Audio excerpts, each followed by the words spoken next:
Luce planned on keeping her eyes closed all 6 hours of the cross-country flight from Georgia out to California, right up until the moment when the wheels of the plane touched down in San Francisco. Half asleep, she found it so much easier to pretend she was already reunited with Daniel. It felt like a lifetime since she'd seen him, though it had really only been a few days. Ever since they'd said goodbye at Sword and Cross on Friday morning, Luce's whole body had felt groggy. The absence of his voice, his warmth, the touch of his wings, it had sunk into her bones like a strange illness. An arm brushed against hers, and Luce opened her eyes. She was face to face with a wide-eyed, brown-haired guy a few years older than her. "Sorry," they both said at the same time, each retreating a few inches on either side of the plane's armrest. Out the window, the view was startling. The plane was making its descent into San Francisco, and Luce had never seen anything like it before. As they traced the south side of the bay, a winding blue tributary seemed to cut through the earth on its way to the sea. The stream divided a vibrant green field on one side from a swirl of something bright red and white on the other.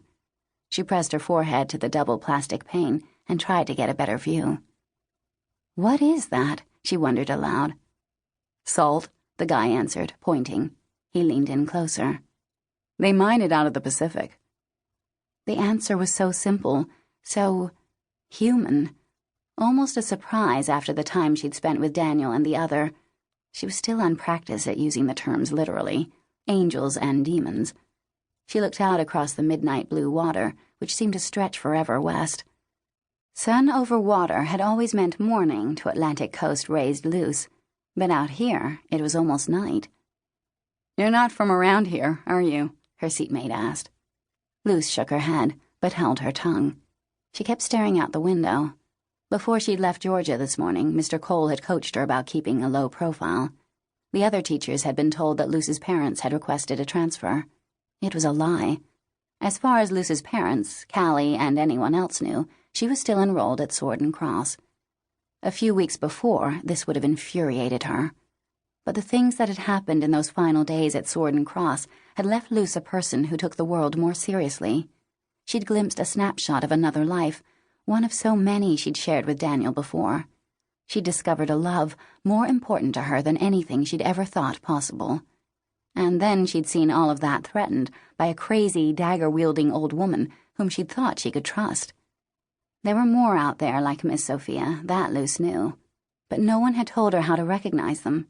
Miss Sophia had seemed normal up until the end. Could the others look as innocent as this brown-haired guy sitting next to her? Luce swallowed, folded her hands on her lap, and tried to think about Daniel. Daniel was taking her someplace safe. Luce pictured him waiting for her in one of those gray plastic airport chairs, elbows on knees, his blonde head tucked between his shoulders, rocking back and forth in his black Converse sneakers, standing up every few minutes to pace around the baggage carousel. There was a jolt as the plane touched down. Suddenly, she was nervous. Would he be as happy to see her as she was to see him? She focused on the brown and beige pattern on the cloth seat in front of her. Her neck felt stiff from the long flight, and her clothes had a stale, stuffy airline smell. The navy blue-suited ground crew outside the window seemed to be taking an abnormally long time to direct the plane to its jetway. Her knees bobbed with impatience. "I take it you're staying in California for a while?" The guy next to her offered a lazy smile that only made Luce more anxious to get up. "Why would you say that?" she asked quickly. "What would make you think that?" He blinked. "With that huge red duffel bag and all." Luce inched away from him. She hadn't even noticed this guy until 2 minutes ago when he jarred her awake. How did he know about her luggage? "Hey, nothing creepy." He shot her a strange look. "I was just standing behind you in line when you checked in." Luce smiled awkwardly.